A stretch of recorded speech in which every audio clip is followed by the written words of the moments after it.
Hello, dear students and respected viewers. Myself Deepak Kumar Thakur, guest assistant professor, Kamla Rai College, Gopalganj, affiliated with Jayprakash university Chapra. प्रिय विद्यार्थियों, आज हम लोग BA part 1 history subsidy हेतु एक महत्वपूर्ण प्रकरण या topic the Indus valley civilization से संबंधित चर्चा को आगे बढ़ाते हुए आज संधव कला या स्थापत्य कला से संबंधित तथ्यों को देखेंगे। और हम देखते हैं कि संधव कला के अंतर्गत हम कुछ निम्न तथ्यों का अध्ययन करते हैं, जिसमें हम देखते हैं कि प्रस्तर, फिर धातु एवं मृण मूर्तियाँ, मृण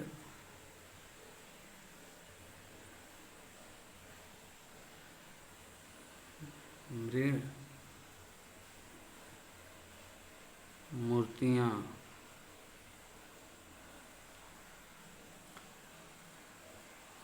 या मुहरे, मनके या मृदभांड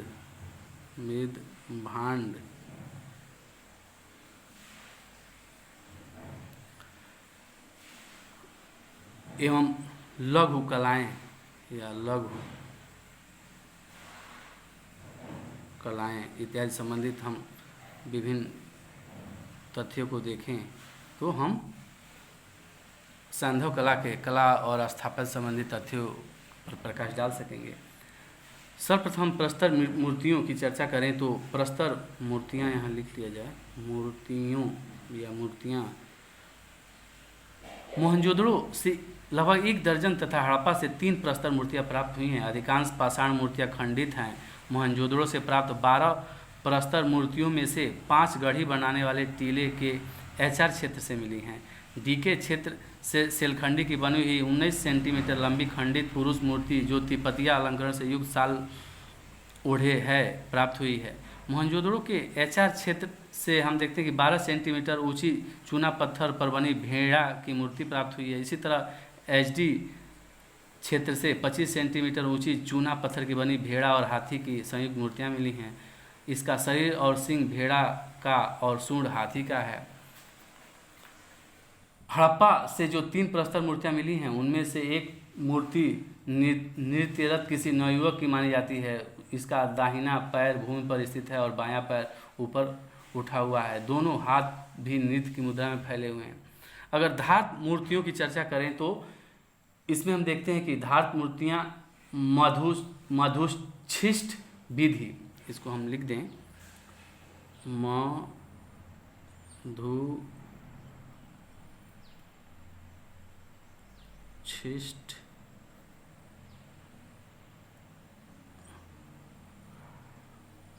विधि या लुप्त मोम, जिसे लॉस्ट वैक्स की प्रक्रिया से बनाई गई है, लॉस्ट वैक्स भी कहते हैं। इस प्रक्रिया से बनाई गई हैं धात मूर्तियाँ। मोहनजोदड़ो के एचआर क्षेत्र से 1.5 सेंटीमीटर लंबी नर्तकी की कांस्य मूर्ति अत्यंत प्रसिद्ध है। और एक प्रश्न ही पूछा जाता है कि कांसे की मूर्ति कहाँ से मिली है, तो यही मूर्ति थी नर्तकी की जो मोहनजोदड़ो से मिली। आभूषणों को छोड़कर यह मूर्ति बिल्कुल नग्न है। मोहनजोदड़ो से कांसे की भैंसा और भेड़ा की मूर्तियां भी मिली हुई हैं। चनहुदड़ो से बैलगाड़ी एवं इक्का गाड़ी की मूर्तियां उल्लेखनीय हैं। ये सभी कांसे की हैं। कालीबंगा से प्राप्त तांबे की वृषभ मूर्तियां अद्वितीय हैं। लोथल से प्राप्त तांबे की कुत्ते की मूर्ति अत्यंत सुंदर है। इसी प्रकार दैमाबाद से एक कांसे का रथ प्राप्त हुआ है जिसमें 2 बैलों की जोड़ी जुती हुई है और इससे एक नग्न मानव आकृति चला रही है। फिर अगर हम मृण मूर्तियों की चर्चा करें तो मृण मूर्तियों का निर्माण ज़्यादातर चिकोटी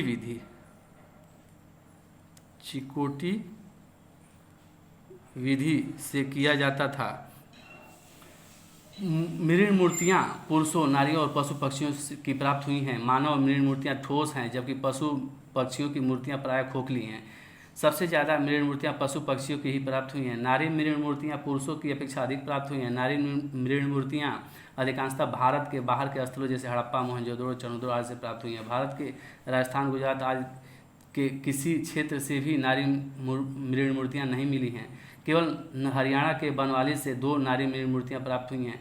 परंतु यह आश्चर्यजनक तथ्य है कि भारत के राजस्थान और गुजरात से अभी तक नारी मृण मूर्तियाँ नहीं मिली हैं। नारी मृण मूर्तियों में भी कुंवारी नारी मृण मूर्तियाँ सर्वाधिक प्राप्त हैं। मोहनजोदड़ो के डीके क्षेत्र और अनागार क्षेत्र से पुरुष मृण मूर्तियाँ प्राप्त हुई हैं। पशु पक्षियों की मूर्तियों में, पशुओं में हम देखते हैं कि बैल, भैंसा, भेड़ा, बकरा, कुत्ता, हाथी, बाघ, गैंडा, भालू, सुअर, खरगोश, बंदर आदि की मृण मूर्तियाँ प्राप्त हुई हैं। मोहनजोदड़ो से प्राप्त वृषभ मूर्ति दर्शनीय स्थिति में है। उसको मोहनजोदड़ो से जो प्राप्त वृषभ की मूर्ति है वह देखने लायक है।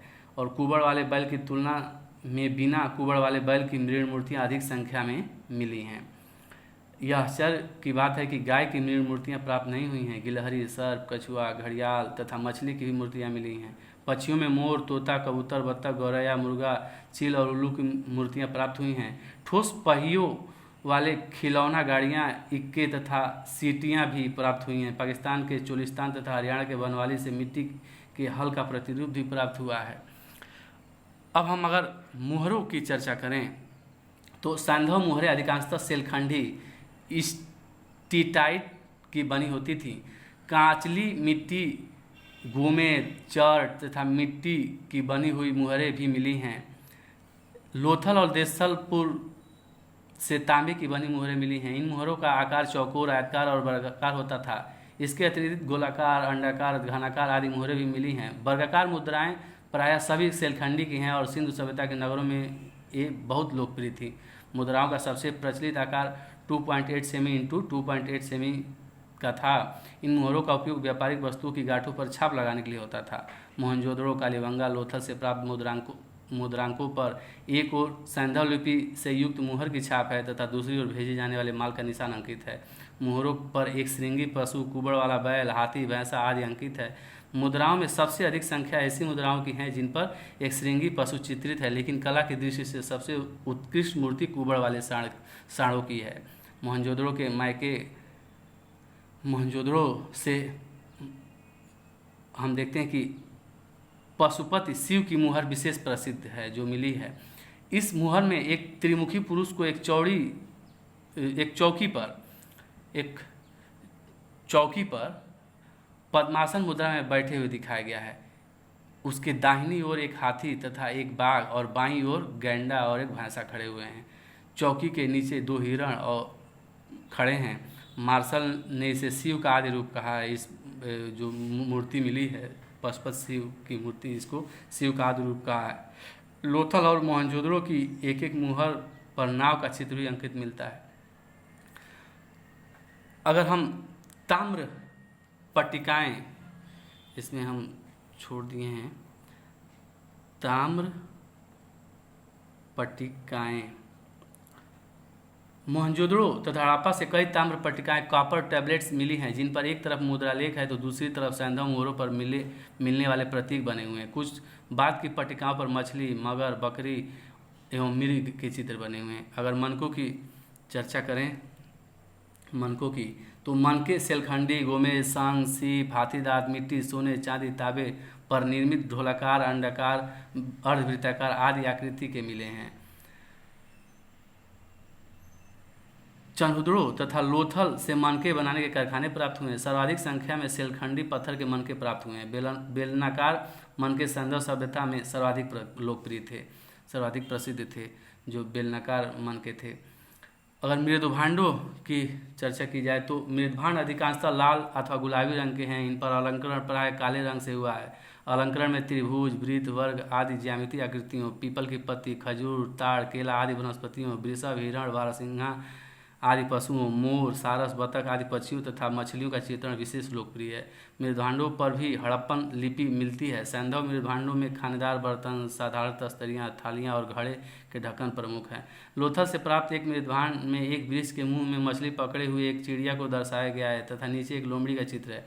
यह पंचतंत्र की जो पंचतंत्र विष्णुदत्त का पंचतंत्र है, पंचतंत्र की प्रसिद्ध कथा चलाक लोमड़ी को दर्शाता है। इस प्रकार हम लोगों ने विभिन्न जो संबंधित कलाएं थीं, जो लघु कलाएं थीं या सैंधव कला या स्थापत्य कला में जो चर्चा की जाती है, प्रस्तर, धातु, मृण मूर्तियाँ, मुहरे, मनके, मृदभांड या जो लघु कलाएँ हैं, ताम्र पट्टिकाएँ हैं, इन सभी की चर्चा हम लोगों ने की।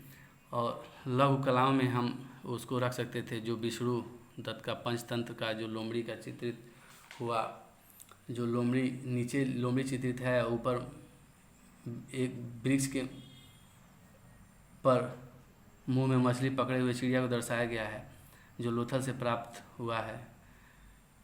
इस प्रकार हम लोगों ने विभिन्न चर्चाओं किया। और एक छोटी सी चर्चा और हम कर लें जिसमें लिपि से संबंधित तथ्यों को देखें, तो हम देखते हैं कि सैंधव लिपि का ज्ञान मुख्यतः मुहरों पर मिलता है। इसके अतिरिक्त निर्भांडों, कुल्हाड़ियों और ताम्र गुटिकाओं पर भी लिपियों का प्रमाण है। सैंधव लिपि का सबसे पुराना नमूना 1853 ईस्वी में मिला। 1923 ईस्वी तक यह लिपि पूर्णतः प्रकाश में आ गई। इस लिपि में कुल 400 से 500 तक चित्राक्षर यानी पिक्टोग्राफ हैं और चित्र के रूप में लिखा प्रत्येक अक्षर किसी ध्वनि, भाव या वस्तु का सूचक है। सैंधव लिपि में सबसे ज़्यादा अंग्रेजी के यू अक्षर का चित्र प्राप्त हुआ है। इसी प्रकार लिपि के रूप में प्रयुक्त जीवों के चित्रों में सबसे अधिक मछली के चित्र का प्रयोग मिलता है। यह लिपि दाईं से बाईं ओर लिखी जाती थी। जब अभिलेख एक से अधिक पंक्तियों का होता था तो पहली पंक्ति दाईं से बाईं तथा दूसरी पंक्ति बाईं से दाईं लिखी जाती थी। इसको बोस्ट्रोफेडन या गोमूत्रिका पद्धति कहा जाता है। यह अभी तक पढ़ा नहीं जा सका है। जो सैंधव लिपि है, यह सैंधव लिपि है वह नहीं चल रहा है। सैंधव जो लिपि है वह पढ़ी नहीं जा सकी है। और इसका हम देखते हैं कि चित्राक्षर रूप में है। भाव चित्राक्षर, भाव चित्रात्मक बोलते हैं या पिक्टोग्राफ, पिक्टोग्राफ रूप में है। और इसकी जो पद्धति है गोमूत्रिका पद्धति, गोमूत्रिका